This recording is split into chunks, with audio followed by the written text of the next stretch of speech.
El sol apenas comenzaba a asomar sobre los techos de tejas rojas de Puebla cuando Catalina Mendoza despertó con el corazón acelerado.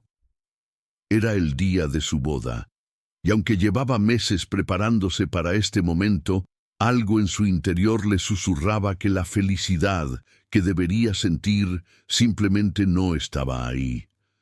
Se levantó de su pequeña cama y caminó descalza hacia la ventana de su modesta habitación, observando cómo las calles empedradas comenzaban a llenarse de vendedores ambulantes y carros tirados por mulas. Tenía 23 años y su rostro reflejaba la mezcla de culturas que corría por sus venas: piel morena clara, ojos oscuros y profundos, y un cabello negro que caía en ondas hasta la mitad de su espalda. Su familia, de origen humilde pero respetable, había visto en el compromiso con Ricardo Salazar una oportunidad de ascenso social. Los Salazar eran comerciantes establecidos con conexiones en la Ciudad de México, y Ricardo había mostrado interés en Catalina desde que la vio ayudando a su padre en el pequeño taller de herrería. Si estás disfrutando esta historia, no olvides suscribirte y déjanos un comentario diciéndonos desde dónde nos estás viendo. Nos encantaría saber de ti. Su madre, Josefa, entró apresuradamente en la habitación llevando el vestido de novia, una pieza de satén color marfil que habían mandado a hacer con sus ahorros de toda la vida.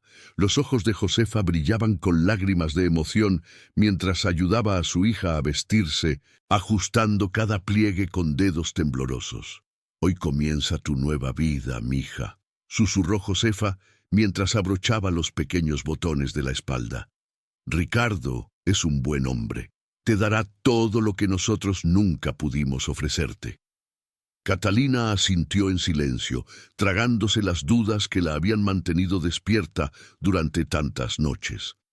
Ricardo era 15 años mayor que ella, un hombre de negocios calculador y frío, que la trataba más como una adquisición que como una futura esposa. Pero en 1871, en una sociedad donde las mujeres tenían pocas opciones más allá del matrimonio, ella había aprendido a callar sus reservas. La ceremonia tendría lugar en la iglesia de Santo Domingo, una de las más hermosas de Puebla, con su fachada barroca y sus torres que se elevaban hacia el cielo mexicano. Cuando Catalina llegó del brazo de su padre, Esteban, un hombre encorvado por años de trabajo en la herrería, notó que la iglesia estaba llena de desconocidos, familiares y socios de negocios de los Salazar. Su propia familia ocupaba apenas 3 bancas al fondo. Ricardo la esperaba frente al altar, vestido con un traje negro impecable. Era un hombre alto y delgado, con bigote cuidadosamente recortado y una expresión que raramente mostraba calidez. Cuando sus ojos se encontraron, Catalina buscó algún rastro de amor, o al menos afecto, pero solo encontró la mirada satisfecha de alguien que acaba de cerrar un buen negocio. El padre Domingo comenzó la ceremonia con voz solemne, sus palabras en latín resonando entre las columnas de piedra. El aire dentro de la iglesia era denso, cargado con el aroma del incienso y las flores blancas que decoraban el altar. Catalina repetía mecánicamente las respuestas apropiadas, sintiendo cómo cada palabra era un paso más hacia un futuro del que no estaba segura. Fue entonces cuando sucedió. Justo cuando el padre Domingo estaba a punto de pedir los anillos, las pesadas puertas de madera de la iglesia se abrieron de golpe, y un grupo de 5 hombres entró con pasos decididos. El sonido de sus botas resonó como truenos en el silencio sagrado. Vestían ropas de trabajo polvorientas y sus rostros mostraban una mezcla de ira y determinación que heló la sangre de todos los presentes. «Ricardo Salazar», gritó el hombre que venía al frente, un tipo corpulento con barba espesa y sombrero de ala ancha. «Tienes una deuda pendiente con nosotros». El murmullo entre los invitados se convirtió en un coro de exclamaciones sorprendidas. Ricardo palideció visiblemente, y por primera vez Catalina vio miedo genuino en sus ojos. El novio dio un paso hacia atrás, casi tropezando con los escalones del altar. Esto es un malentendido, tartamudeó Ricardo. Su voz habitualmente controlada ahora temblaba. Podemos hablarlo después. Este no es el lugar ni el momento. El hombre corpulento, que más tarde Catalina sabría que se llamaba Aurelio Torres, se rió con amargura. ¿Un malentendido? Hace 6 meses nos prometiste el pago completo por las tierras que compraste en Tlaxcala. 6 meses, Salazar, y cada vez que venimos a cobrarte tienes una nueva excusa. Aurelio escupió al suelo con desprecio. Se acabaron las excusas. O pagas ahora mismo los 5,000 pesos que nos debes, o hay consecuencias. 5,000 pesos. La cantidad era astronómica para la época, más dinero del que Catalina y su familia verían en toda su vida. Miró a Ricardo buscando que desmintiera la acusación, que explicara que había un error, pero la expresión derrotada en su rostro le dijo todo lo que necesitaba saber. «No tengo esa cantidad ahora», admitió Ricardo, su voz apenas audible. «Necesito más tiempo». «El tiempo se te acabó», respondió Aurelio, haciendo una señal a sus hombres, quienes avanzaron hacia el altar. «Sabíamos que dirías eso, así que hemos venido preparados para tomar lo que nos corresponde». El padre Domingo intentó intervenir, levantando las manos en un gesto conciliador. «Por favor, señores, estamos en la casa de Dios. Debe haber otra manera de resolver esto». Pero Aurelio lo ignoró completamente, sus ojos fijos en Ricardo con una intensidad que no admitía negociación. Los otros hombres comenzaron a moverse entre los bancos, evaluando a los invitados y sus pertenencias, causando que varias mujeres gritaran y los hombres se pusieran de pie, aunque ninguno se atrevía a enfrentarlos directamente.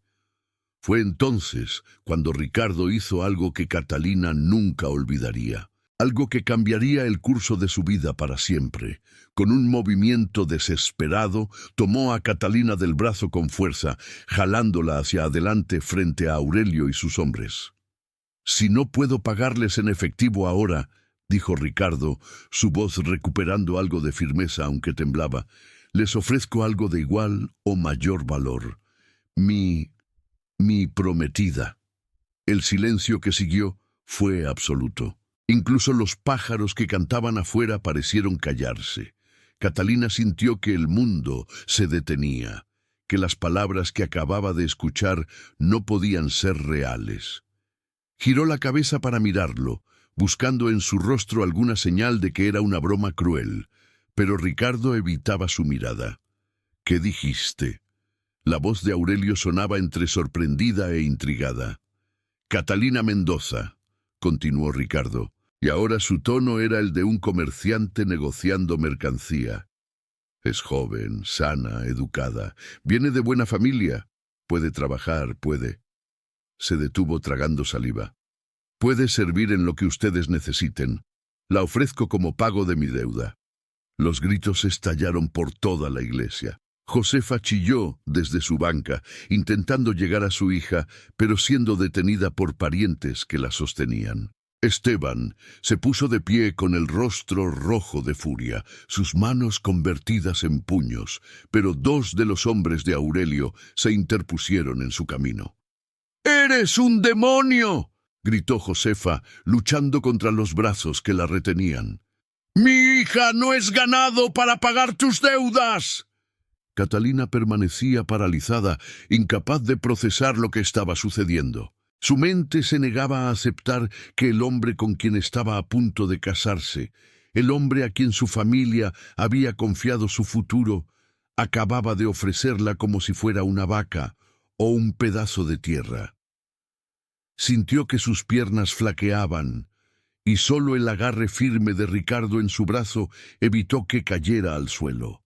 Aurelio se acercó lentamente, estudiando a Catalina con ojos evaluadores que la hicieron sentir expuesta y vulnerable bajo el vestido de novia que ahora parecía un sudario. Caminó alrededor de ella, observándola desde todos los ángulos mientras ella mantenía la mirada fija en el crucifijo detrás del altar, rogando en silencio que éste fuera solo una pesadilla de la que pronto despertaría. «Es bonita», admitió Aurelio finalmente, «pero una mujer no vale 5.000 pesos, Salazar. No sea ridículo». Ricardo, viendo una oportunidad, continuó con desesperación creciente. «Pero puede trabajar para ustedes, pagarles con su labor. Los Mendoza son conocidos por ser trabajadores honestos. Ella puede cocinar, limpiar, manejar cuentas. Es inteligente, aprendió a leer y escribir con las monjas». Hizo una pausa y sus siguientes palabras fueron como cuchillos para Catalina. «Y si necesitan venderla después para recuperar su inversión, su pureza garantiza un buen precio». Las lágrimas finalmente comenzaron a rodar por las mejillas de Catalina. No por tristeza, sino por una humillación tan profunda que sentía que su alma se rompía en pedazos. Todas las ilusiones que había mantenido sobre su boda, sobre construir una vida, aunque no fuera perfecta, se desvanecieron en ese momento. Ricardo la había reducido a una transacción, a un objeto con precio de mercado. Aurelio intercambió miradas con sus hombres, quienes asintieron casi imperceptiblemente. Después de un momento que pareció eterno, se volvió hacia Ricardo. «Esto no cubre toda la deuda», dijo firmemente, «pero acepto esto como pago parcial. Todavía me debes 2.000 pesos, Salazar, y espero verlos en 3 meses o volveremos, y la próxima vez no seremos tan razonables». Ricardo asintió rápidamente, aliviado de salir del aprieto inmediato sin importarle el precio que otros pagarían por su cobardía. Aurelio entonces se dirigió a Catalina, su voz tomando un tono menos hostil, pero igualmente firme. «Tú vienes con nosotros ahora. Reúne lo que necesites, pero hazlo rápido». Catalina finalmente encontró su voz, aunque salió como un susurro quebrado. «No pueden hacer esto. Soy una persona, no una propiedad. Las leyes». «Las leyes», interrumpió Aurelio con una risa áspera, «favorecen a los que tienen poder y dinero en este país, niña. ¿Crees que algún juez en Puebla va a escuchar a la hija de un herrero contra hombres de negocios? Tu prometido acaba de acordar esta transacción frente a docenas de testigos. Legalmente estás comprometida con él y él tiene derecho a disponer de ti como vea conveniente hasta que se complete la ceremonia». Era una verdad amarga pero innegable. En 1871, las mujeres tenían pocos derechos legales, especialmente las solteras que aún estaban bajo la autoridad de sus padres o prometidos. Catalina miró hacia donde estaba su familia, viendo la impotencia en los rostros de sus padres, el horror en los ojos de sus hermanas menores, que observaban cómo su hermana mayor era arrebatada de su propia boda. El padre Domingo intentó una última intervención, citando pasajes bíblicos sobre la misericordia y la compasión, pero sus palabras caían en oídos sordos. Aurelio y sus hombres ya habían tomado su decisión. 2 de ellos escoltaron a Catalina fuera del altar mientras ella caminaba como en trance, sus piernas moviéndose automáticamente, aunque su mente aún no podía comprender completamente la magnitud de lo que estaba sucediendo. En la sacristía, con la supervisión de una de las monjas que no podía hacer más que llorar en silencio, Catalina se cambió de su vestido de novia a un simple vestido de día que había llevado para después de la ceremonia. Cada botón que desabrochaba del vestido de novia sentía como desprenderse de los últimos vestigios de la vida que había imaginado. Cuando terminó, miró su reflejo en el pequeño espejo de la sacristía y apenas reconoció a la mujer que le devolvía la mirada, sus ojos rojos e hinchados, su expresión vacía. Afuera de la iglesia, el sol de media mañana brillaba con indiferencia sobre la escena. Una carreta esperaba, tirada por 2 caballos negros, y Catalina fue ayudada a subir a la parte trasera. Sus padres corrieron hacia ella, Josefa llorando desconsoladamente mientras intentaba alcanzar a su hija. «¡No la lleven! ¡Por favor!», suplicaba Josefa. «Nosotros pagaremos. De alguna manera encontraremos el dinero. Somos pobres pero honestos. Trabajaremos hasta el último día de nuestras vidas si es necesario». Esteban, con lágrimas corriendo por su rostro curtido, tomó la mano de su hija a través de las tablas de la carreta. «Catalina, mija, vamos a encontrar la manera de traerte de vuelta. Te lo prometo por todo lo sagrado. No te abandonaremos». «Lo sé, papá», respondió Catalina, su voz sorprendentemente calmada, ahora que el shock inicial comenzaba a ceder paso a una determinación fría. «Cuiden de mis hermanas, díganles que las amo». Aurelio subió al frente de la carreta junto al conductor, y con un chasquido del látigo, los caballos comenzaron a moverse. Catalina se aferró a los barrotes de madera, mirando hacia atrás mientras su familia se hacía cada vez más pequeña. Otras personas habían salido de la iglesia, formando una multitud silenciosa que observaba la escena con una mezcla de horror y fascinación morbosa que alimentaría los chismes en Puebla durante meses. Lo último que vio antes de que doblaran la esquina fue a Ricardo, de pie en las escaleras de la iglesia, observando su partida con una expresión que Catalina no pudo descifrar. Era alivio, culpa, remordimiento. Ya no importaba. El hombre con quien había estado a punto de casarse había muerto para ella en el momento en que la ofreció como pago. Mientras la carreta avanzaba por las calles empedradas de Puebla, alejándose del centro de la ciudad hacia destinos desconocidos, Catalina permitió que las lágrimas fluyeran libremente por última vez. Lloró por la vida que no tendría, por los sueños que acababan de morir, por la inocencia que había perdido en cuestión de minutos. Pero mientras lloraba, algo más comenzaba a nacer dentro de ella. Algo duro y resistente que no sabía que poseía. No permitiría que esta fuera su historia completa. No sería recordada simplemente como la novia que fue entregada como pago en su propia boda.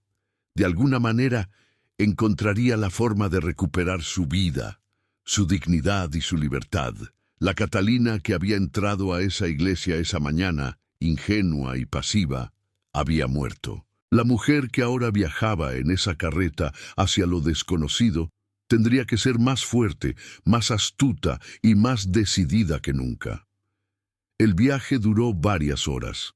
Salieron de Puebla y se adentraron en el campo mexicano, pasando por pueblos pequeños y haciendas extensas, donde los trabajadores en los campos levantaban la vista brevemente antes de volver a sus labores.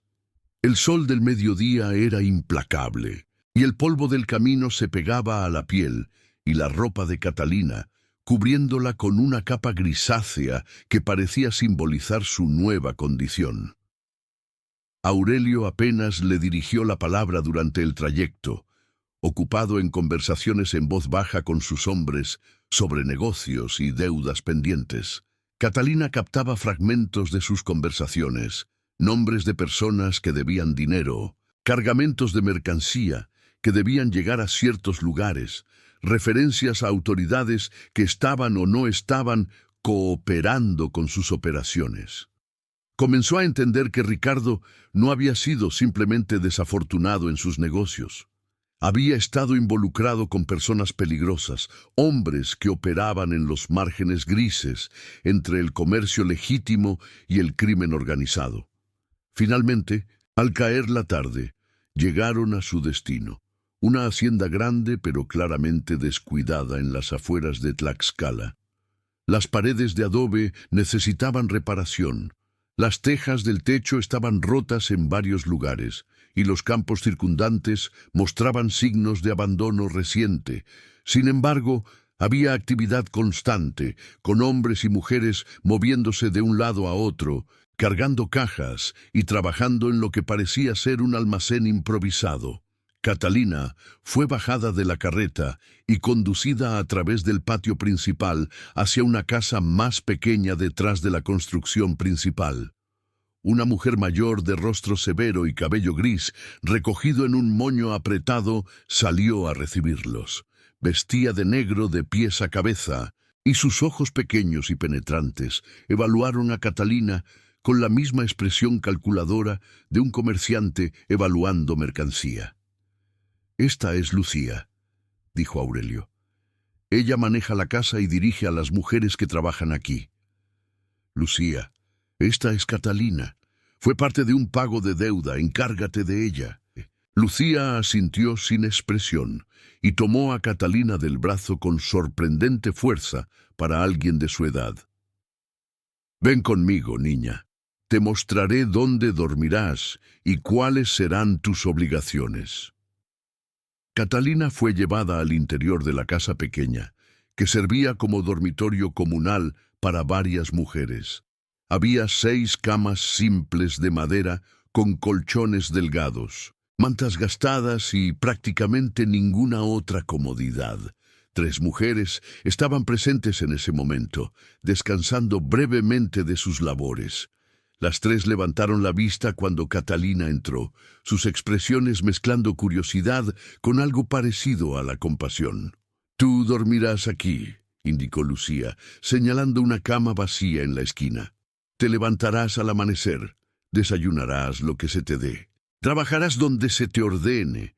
No hay días libres, no hay quejas. Si trabajas duro y no causas problemas, se te tratará justamente.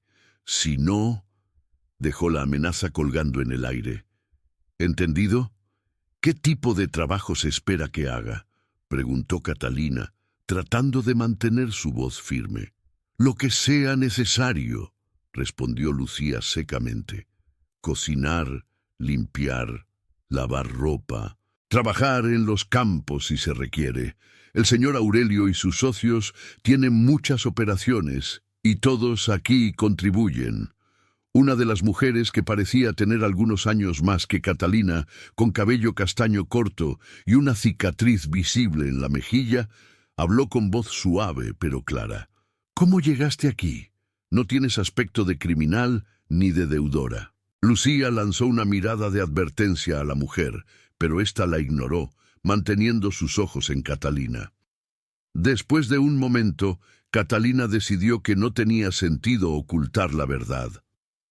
«Mi prometido me entregó como pago parcial de una deuda que tenía con Aurelio Torres. Fue en mi propia boda». El silencio que siguió fue interrumpido solo por el suspiro de comprensión de una de las otras mujeres. La mujer de la cicatriz negó con la cabeza lentamente. «Así que eres otra más marcada como inservible por un hombre cobarde. Bienvenida al grupo». «¿Inservible?», repitió Catalina sin entender. «Así nos llaman», explicó la mujer. «Mujeres que fueron descartadas, abandonadas, vendidas o entregadas por los hombres que se suponía debían protegernos. En los papeles de Aurelio, literalmente, nos marca como inservible, junto a nuestros nombres, como si fuéramos herramientas rotas. Mi nombre es Sofía, y llegué aquí hace 2 años cuando mi esposo me vendió para pagar sus deudas de juego». Las otras 2 mujeres se presentaron también. Una era Beatriz, una mujer joven y tímida que había sido abandonada por su familia cuando quedó embarazada sin estar casada. La otra era Mercedes, una mujer de mediana edad que había sido arrestada por robar comida para sus hijos y había sido comprada del sistema judicial por Aurelio para trabajar en sus propiedades. Lucía dejó a Catalina con las otras mujeres, no sin antes recordarle que la cena sería en 1 hora y que se esperaba que estuviera presente y lista para recibir instrucciones sobre sus tareas del día siguiente. Una vez que se fue, Sofía se acercó a Catalina y se sentó junto a ella en la cama. «Sé que ahora todo parece imposible», dijo Sofía con voz gentil pero realista. «Probablemente estás pensando en escapar, en encontrar una manera de volver con tu familia. Pero necesitas entender algo. Aurelio Torres tiene conexiones en toda la región, tiene acuerdos con autoridades locales, con jueces, con políticos. Si intentas huir y te atrapan, las consecuencias serán severas. ¿Entonces qué? ¿Me rindo? ¿Acepto esto como mi vida para siempre? La voz de Catalina se quebró ligeramente. No, respondió Sofía firmemente. Pero debes ser inteligente. Aprende cómo funcionan las cosas aquí. Observa, escucha, hazte valiosa. Entre más útil seas, más libertades pequeñas te darán. Y esas pequeñas libertades eventualmente pueden convertirse en oportunidades reales. Beatriz añadió tímidamente. Algunas mujeres han logrado ganar suficiente confianza para que les permitan ir al pueblo con escolta. Una incluso fue liberada después de 3 años porque pagó su deuda con su trabajo y tenía a alguien que avaló por ella. Mercedes, sin embargo, sonó más cínica. Y por cada historia de éxito, hay 10 de mujeres que murieron aquí, gastadas por el trabajo o la enfermedad, o que simplemente desaparecieron cuando ya no eran útiles. No te hagas muchas ilusiones, niña. Esa noche, durante la cena en el comedor comunal donde todos los trabajadores comían juntos, Catalina tuvo su primera vista completa de la operación de Aurelio. Había al menos 30 personas presentes, en su mayoría hombres, pero también varias mujeres, todos comiendo en silencio un guiso simple de frijoles con tortillas y un poco de carne. Aurelio se sentaba en una mesa separada con sus asociados más cercanos, discutiendo asuntos en voz baja mientras comían. Catalina apenas pudo probar la comida. Su estómago revuelto por los eventos del día, seguía esperando despertar, descubrir que todo había sido una horrible pesadilla. Pero el dolor en sus pies, de caminar descalza parte del camino, el polvo que aún sentía en su garganta, el sabor salado de sus propias lágrimas que había estado tragando todo el día, todo le recordaba que esto era dolorosamente real. Después de la cena, las mujeres fueron enviadas de vuelta a su dormitorio. Mientras se preparaban para dormir, cambiándose a camisones simples y acostándose en sus camas duras, Catalina se permitió pensar en su familia por primera vez en horas. ¿Qué estarían haciendo ahora? ¿Su madre seguiría llorando? ¿Su padre estaría ya buscando maneras de rescatarla? ¿Sus hermanas menores entenderían lo que había pasado? Pero también pensó en algo más, en Ricardo Salazar, el hombre que con una sola decisión egoísta había destruido su vida.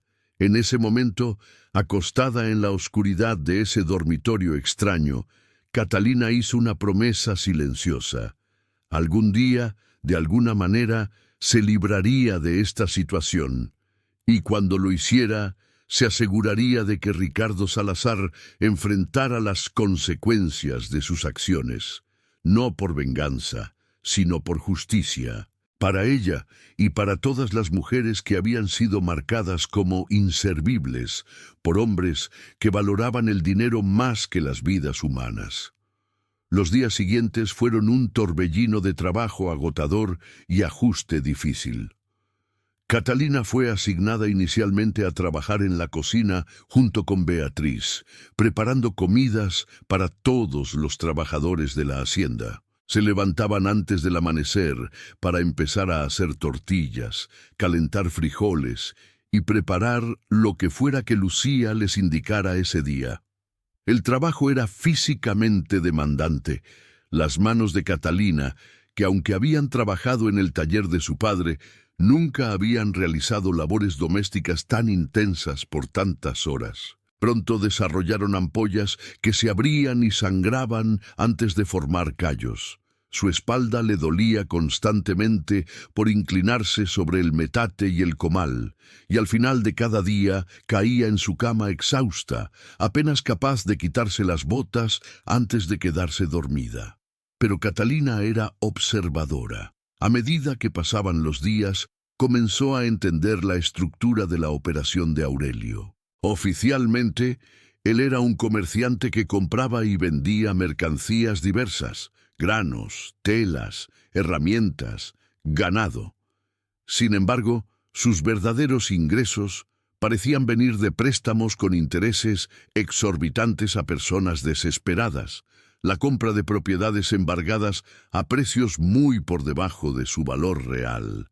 Y lo que Catalina sospechaba era contrabando de mercancías de origen dudoso. Muchas de las personas que trabajaban en la hacienda estaban allí por razones similares a las de Catalina: deudas impagables, compromisos forzados, o simplemente porque no tenían ningún otro lugar a donde ir en un México que en 1871 todavía luchaba por encontrar estabilidad política y económica después de décadas de guerra y conflicto. Sofía se convirtió en su aliada más cercana. Durante los breves descansos que les permitían, Sofía compartía su conocimiento sobre cómo sobrevivir en ese lugar. Le enseñó qué guardias eran más estrictos y cuáles podían ser más flexibles, qué tareas eran más fáciles y cuáles debían evitarse si era posible, y lo más importante, cómo hacerse valiosa sin volverse tan visible que atrajera atención no deseada. El truco, explicaba Sofía mientras lavaban ropa juntas en la orilla de un pequeño arroyo detrás de la hacienda, es ser competente, pero no excepcional. Si eres demasiado buena en algo, te encadenarán a esa tarea para siempre. Si eres incompetente, te castigarán. Pero si eres sólidamente buena en varias cosas, te darán más variedad en tus tareas, y eso significa más oportunidades de moverte, de ver diferentes partes de la operación, de encontrar eventualmente una salida. Catalina absorbía cada consejo, cada observación.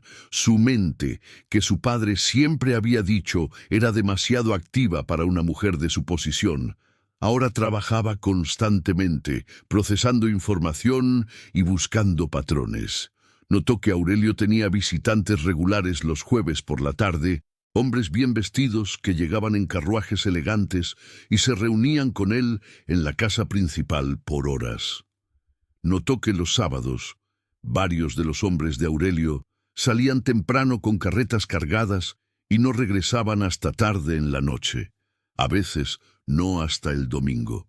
Notó que había ciertas áreas de la hacienda donde a las mujeres no se les permitía ir sin escolta específica. Un mes después de su llegada, mientras Catalina estaba en la cocina preparando el desayuno, Lucía apareció con instrucciones inusuales. Aurelio quiere verte en su oficina después del desayuno. El corazón de Catalina se aceleró. Desde su llegada, apenas había tenido contacto directo con Aurelio, más allá de verlo ocasionalmente durante las comidas o cuando inspeccionaba el trabajo de los diversos equipos. Sofía le había advertido que ser llamada a la oficina de Aurelio podía significar muchas cosas, algunas mejores que otras. Cuando terminó de servir el desayuno y limpió la cocina rápidamente, Catalina se dirigió a la casa principal con pasos lentos. La oficina de Aurelio estaba en el segundo piso, una habitación espaciosa con ventanas que daban al patio principal. Cuando llamó a la puerta y él le indicó que entrara, encontró la habitación llena de papeles, libros de contabilidad, mapas de la región clavados en las paredes, y un escritorio masivo de madera oscura donde Aurelio estaba sentado, revisando documentos. «Siéntate», ordenó sin levantar la vista. Catalina obedeció, tomando asiento en una silla simple frente al escritorio. Esperó en silencio mientras Aurelio terminaba de revisar lo que fuera que estaba leyendo, sus manos entrelazadas en su regazo para evitar que temblaran visiblemente. Finalmente, Aurelio levantó la vista y la estudió con esos ojos penetrantes que parecían ver más de lo que uno quería revelar. «Lucía dice que has sido una trabajadora adecuada, sin quejas, sin intentos de escape, sin causar problemas con los otros trabajadores». Hizo una pausa. «Eso es inusual para alguien en tu situación». La mayoría de las mujeres que llegan aquí, de la manera en que tú llegaste, pasan las primeras semanas llorando, quejándose o tratando de huir. Catalina eligió sus palabras cuidadosamente. Entiendo que llorar y quejarme no cambiaría mi situación, señor. Y escapar sin un plan sólido sería imprudente. Una sonrisa apenas perceptible cruzó los labios de Aurelio. Inteligente. Lucía también menciona que sabes leer y escribir y que tienes habilidades con números, ¿es cierto? Sí, señor. Las monjas del convento de Santa Rosa me enseñaron cuando era niña. Mi padre quería que pudiera ayudarlo con las cuentas de su taller. Aurelio asintió, tamborileando sus dedos sobre el escritorio. Necesito a alguien que me ayude con la contabilidad y correspondencia. Mi actual escribiente está enfermo y no es confiable. Si puedes demostrar que eres competente en esto, tu situación aquí podría mejorar. Mejores alojamientos, mejor comida, menos trabajo físico agotador. Pero, y su tono se volvió severo, esto también significaría que tendrías acceso a información sensible. Información que, si cayera en las manos equivocadas, podría causar problemas serios para mis operaciones. ¿Entiendes lo que estoy diciendo? Catalina entendía perfectamente. Le estaba ofreciendo una oportunidad, pero también una advertencia. Si traicionaba su confianza, las consecuencias serían graves. Entiendo, señor. Sé ser discreta. Eso espero por tu bien. Aurelio sacó varios papeles y los colocó frente a ella junto con pluma y tinta. Quiero que copies estos documentos. Veamos qué tan buena es tu escritura. Durante la siguiente hora, Catalina trabajó bajo la mirada vigilante de Aurelio, copiando cuidadosamente correspondencia comercial, registros de transacciones y listas de inventario. Su escritura, aunque no perfecta, era clara y legible, y su manejo de números era sólido, gracias a los años ayudando a su padre. Cuando terminó, Aurelio revisó su trabajo con ojo crítico. Después de varios minutos, asintió con aprobación. Servirá. A partir de mañana, trabajarás aquí en las mañanas, ayudándome con correspondencia y registros. Por las tardes, seguirás ayudando en la cocina, pero Lucía te asignará tareas más ligeras. Tu salario será... Se detuvo, recordando. Bueno, técnicamente estás trabajando para pagar la deuda de Salazar, así que no hay salario, pero tu situación mejorará. Esa noche, cuando Catalina les contó a las otras mujeres sobre su nueva asignación, las reacciones fueron mixtas. Sofía parecía genuinamente contenta por ella, viéndolo como el primer paso hacia una eventual libertad. Beatriz estaba feliz, pero preocupada de que esto significara que Catalina pasaría menos tiempo con ellas. Mercedes, sin embargo, fue más cautelosa. «Ten cuidado», advirtió. Estar cerca de Aurelio y tener acceso a sus documentos puede ser tanto una maldición como una bendición. Aprenderás cosas que tal vez no quieras saber y eso te hace peligrosa, para él y para ti misma. Los siguientes meses trajeron cambios significativos en la vida de Catalina. Como había prometido Aurelio, fue trasladada a una habitación pequeña pero privada en una esquina del edificio principal, un lujo inmenso después de compartir el dormitorio comunal. Tenía una cama real, con un colchón decente, una mesa pequeña, una silla y su propia ventana que daba a los campos. Su trabajo en la oficina de Aurelio le abrió los ojos a la verdadera extensión de sus operaciones. No era simplemente un prestamista local o un pequeño contrabandista.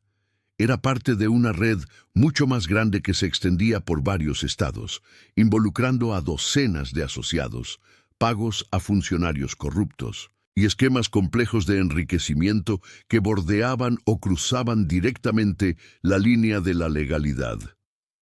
Catalina copiaba correspondencia que detallaba sobornos a oficiales de aduana para permitir el paso de mercancías sin inspección. Registraba pagos hechos a jueces locales para que fallaran a favor de Aurelio en disputas de tierras. Documentaba préstamos con intereses del 100% o más, diseñados para ser imposibles de pagar, asegurando que las propiedades de los deudores eventualmente cayeran en manos de Aurelio. También aprendió más sobre la propia historia de Aurelio. Había sido soldado durante la intervención francesa, luchando del lado de los republicanos bajo Juárez. Después de la victoria y el establecimiento de la República restaurada, muchos excombatientes como él se encontraron con pocas opciones en un país devastado por años de guerra. Algunos se convirtieron en bandidos, otros, como Aurelio, aprendieron a navegar el caos del México posguerra usando conexiones militares y conocimiento del terreno para construir imperios económicos en los espacios grises entre lo legal y lo criminal. A medida que trabajaba para él, Catalina comenzó a entender que Aurelio era un hombre complejo. Podía ser despiadado con sus enemigos y quienes lo traicionaban, pero también tenía un extraño código de honor. Trataba a sus trabajadores con relativa justicia siempre que cumplieran con sus obligaciones. Había rescatado a varias personas de situaciones desesperadas, aunque siempre con la expectativa de lealtad absoluta a cambio. Un día, mientras organizaba documentos, Catalina encontró su propio archivo. En una carpeta etiquetada con su nombre completo, encontró el contrato que Ricardo había firmado, cediendo temporalmente sus derechos sobre ella como garantía parcial de su deuda. El documento estaba fechado semanas antes de la boda, revelando que Ricardo había estado planeando esto mucho antes de que ella supiera que algo andaba mal. Pero lo que más la impactó fue la nota manuscrita de Aurelio en la parte superior del documento. Catalina Mendoza, educada, inteligente, potencial activo a largo plazo, no para venta inmediata. La palabra activo la golpeó como un puñetazo.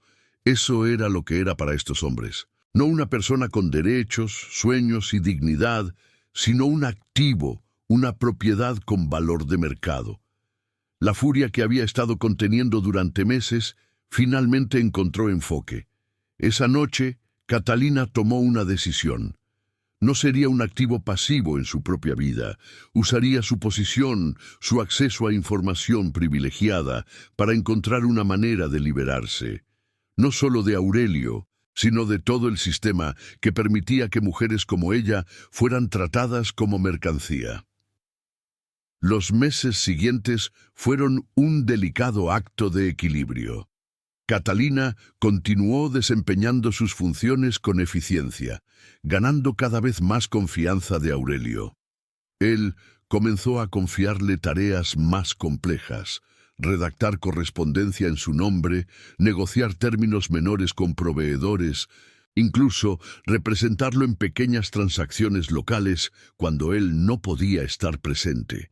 Al mismo tiempo, Catalina empezó a construir discretamente su propia red de información y alianzas. Se hizo amiga de Carmen, una de las mujeres que trabajaba en el pueblo cercano limpiando en la cantina, quien conocía todos los chismes y podía enviar mensajes discretamente. Cultivó una relación cordial con Tomás, uno de los guardias más jóvenes que parecía tener dudas morales sobre su trabajo, pero necesitaba el dinero para mantener a su madre enferma. También comenzó a guardar copias secretas de ciertos documentos particularmente incriminatorios.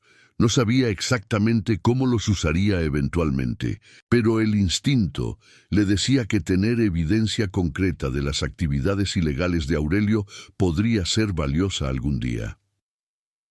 Durante este tiempo, Catalina no había olvidado a Ricardo Salazar.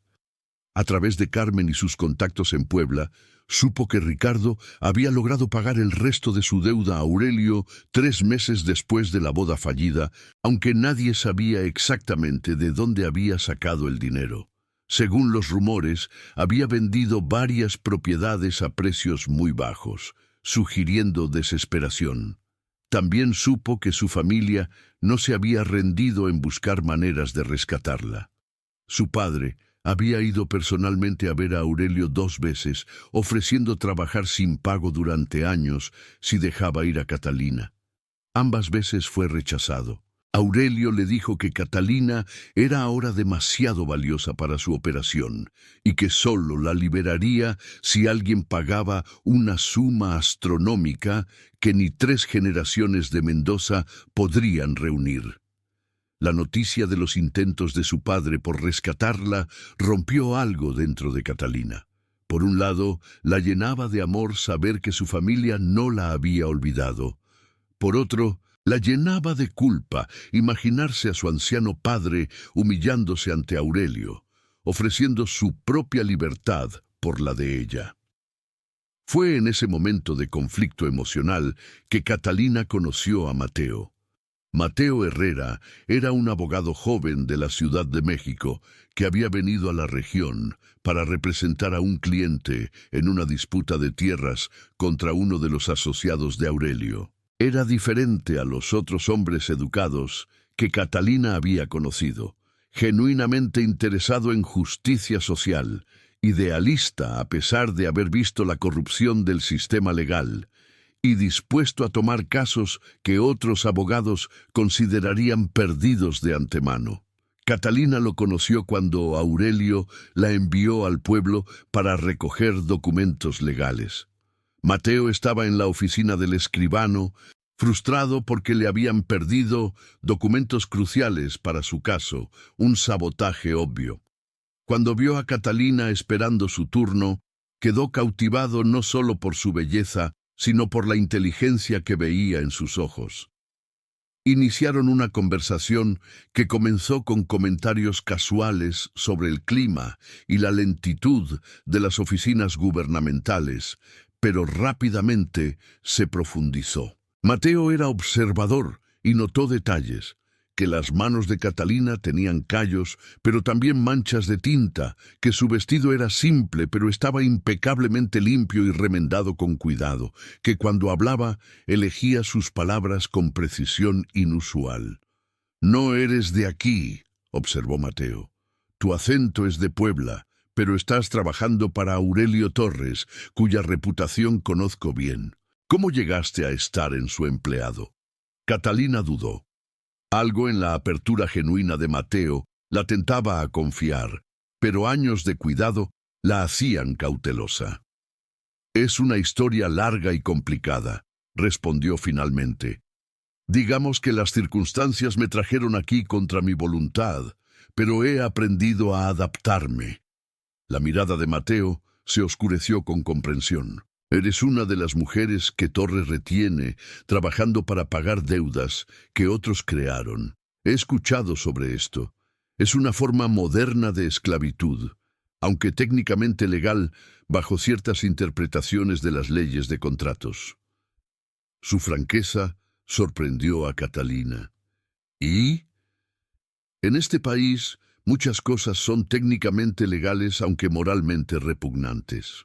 ¿Qué podría hacer alguien como yo al respecto?» «Desafiar el sistema», respondió Mateo con la pasión de alguien que realmente creía en sus palabras. «Está surgiendo un movimiento de reforma legal. Gente que cree que las leyes deben proteger a los vulnerables, no solo servir a los poderosos. Es lento, es difícil, pero es posible». Antes de que pudieran continuar, el escribano llamó a Catalina. Mientras recogía los documentos de Aurelio, Mateo se acercó y le entregó discretamente una tarjeta con su información. «Si alguna vez necesitas ayuda legal o simplemente alguien que escuche tu historia, por favor contacta. Estaré en la región por al menos 3 meses más». Catalina tomó la tarjeta y la escondió rápidamente en su bolsillo, sintiendo que acababa de recibir algo muy valioso, pero también potencialmente peligroso. Durante las siguientes semanas, Catalina y Mateo encontraron maneras de verse ocasionalmente. Él frecuentaba la misma cantina donde Carmen trabajaba, y Catalina a veces era enviada allí para entregar mensajes o documentos. Cada encuentro era breve, cuidadosamente casual para no levantar sospechas. Pero en esos momentos intercambiaban no solo palabras, sino esperanza. Mateo le explicaba los matices de las leyes mexicanas de 1871, cómo los contratos, como el que la retenía, tenían lagunas legales que un juez honesto podría explotar. Catalina le describía las operaciones de Aurelio con suficiente detalle para que Mateo empezara a ver un patrón de actividades potencialmente criminales más serias que simples disputas civiles. Si pudiéramos reunir suficiente evidencia documentada de sus actividades ilegales, razonaba Mateo en una de sus conversaciones, podríamos presentar un caso ante autoridades federales. Las autoridades locales están claramente bajo su influencia, pero el gobierno federal, especialmente bajo Juárez y ahora con Lerdo de Tejada, está tratando de establecer el Estado de Derecho. No son perfectos, pero hay funcionarios honestos que actuarían si tuvieran evidencia sólida. La idea era tentadora pero aterradora. Catalina tendría que traicionar la confianza de Aurelio, arriesgando no solo su propia seguridad, sino posiblemente la de todas las otras mujeres y trabajadores en la hacienda. Y no había garantía de éxito. Si fallaban, las consecuencias serían devastadoras. Pero la alternativa era permanecer como propiedad de Aurelio indefinidamente, marcada como inservible en sus archivos, un activo humano sin derecho a decidir su propio destino. El punto de inflexión llegó de manera inesperada. Una tarde, mientras Catalina organizaba documentos en la oficina de Aurelio, él regresó temprano de una reunión en el pueblo, claramente molesto. Arrojó su sombrero sobre el escritorio con frustración inusual. Ese maldito abogado de la Ciudad de México está causando problemas, masculló, sirviéndose un vaso generoso de mezcal. Mateo Herrera está haciendo preguntas, revisando archivos de propiedad, hablando con personas. Si no tengo cuidado, podría descubrir cosas que prefiero mantener ocultas. El corazón de Catalina se aceleró, pero mantuvo su expresión neutral mientras continuaba organizando papeles. ¿Qué tipo de cosas?, preguntó con tono casual. Aurelio la miró con ojos entrecerrados, evaluándola, y por un momento Catalina temió que hubiera revelado demasiado interés. Pero la combinación de mezcal y frustración soltó su lengua. Propiedades que adquirí de maneras que no quedarían bien bajo escrutinio legal serio. Contratos que técnicamente son válidos, pero que cualquier juez honesto vería como coerción.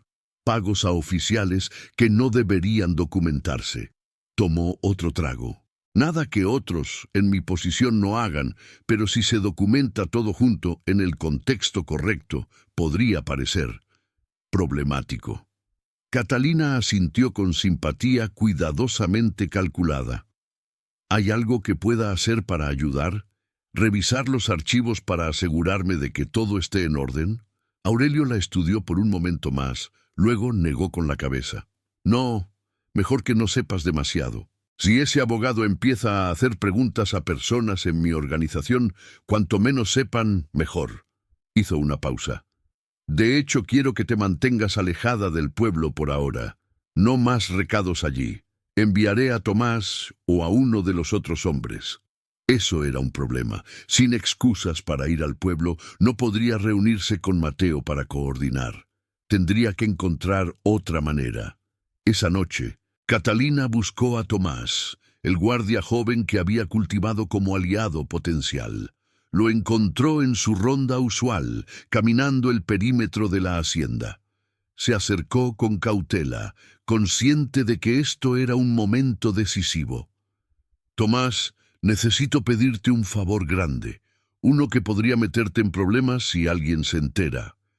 Tomás se detuvo, mirándola con curiosidad mezclada con aprensión.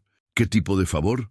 Necesito que entregues un mensaje a alguien en el pueblo, a Mateo Herrera, el abogado. Vio la expresión de Tomás cambiar a alarma. Espera, déjame explicar. Sé que esto es arriesgado, pero tengo razones importantes. Y si todo sale bien, podría beneficiarte también.